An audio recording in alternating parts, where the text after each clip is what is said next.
Welcome back to our study of the warning passages of Hebrews. Very quickly, I want to touch on a couple things worth knowing in the fourth warning passage, which is in Hebrews chapter 10, verse 19 down through here about 31. And it's this passage. You can pause the video and read it. And quickly, I just want to point out, as always, there's exhortations, and next to that, a warning.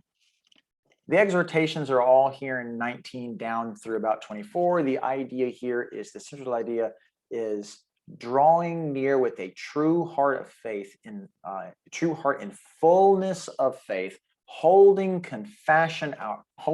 fast the confession of our hope, not wavering. Why is our faith so strong? Because our faith is good? No, why?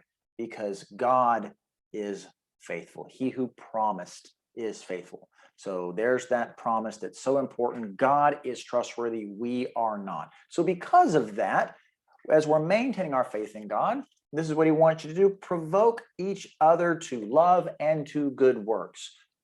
Do not forsake the assembling of yourselves together, as is the habit of some, but exhort one another. For all the conversation we'll get into next about the warning, this is the great emphasis of the text. Rather than focusing on what negative thing could happen, focus on the positive thing to do. Maintain your Christian fellowship with others. Exhort them. Meet together. Go to church.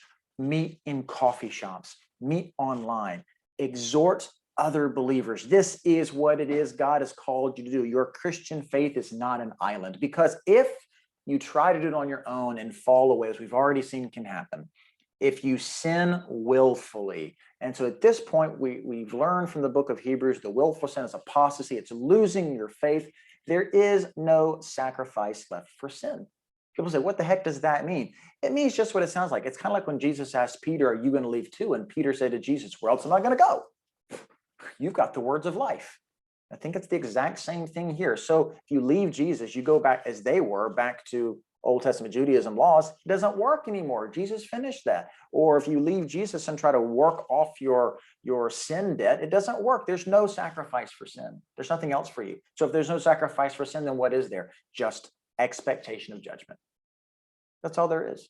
And he describes that judgment as a fierceness of fire consuming God's adversaries. But that, again, fierceness of fire, do we see as soon as we fire, we think hell? There's no reason to immediately think that. It's simply describing the serious judgment that a Christian is going to fall under for this. Now he expands on the Old Testament that you got a death penalty for sinning willfully, as the case is. Here it says the punishment of the fallen believer is even worse. Now this, I think, is the argument that people use primarily to say you can lose your salvation. What could be worse than death? Obviously it's hell. Let me simply say that if you think that, I think you've missed the entire point of the Christian life. The whole goal of the Christian life is not to live so as to go to heaven. Heaven is not a reward. Heaven is simply, it's you believe in Jesus and you have everlasting life. There is something that we recognize broadly in our culture. I want to encourage you to recognize it, because this is the normal way you think anyway. There are things that are worse than death. And in the Old Testament, yeah, death is pretty severe.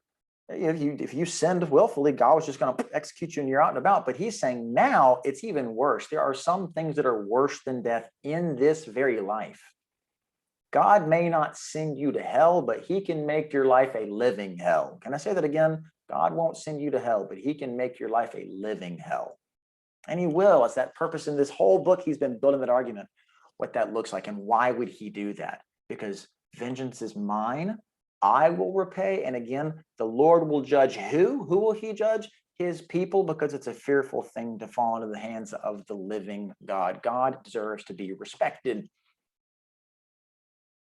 This is not simply saying, oh, you've done a bad thing, God's going to let you go, and then you die, you're going to go to hell. No, it's the discipline in this life will be severe. So rather than do that, simply walk in faith and exhort and encourage one another. That's what the passage is getting at. Everything is not about heaven and hell. In fact, most of the Bible is not. It's about the life that you have available to you now. You can have a life of great abundance and rest in Christ right now, or you can have a life of torment in Christ. Do you want Jesus's easy burden, or do you want the impossible burden of the Pharisees or the existential crisis of nihilism? Walk in faith. so much a better way to live. See you next time.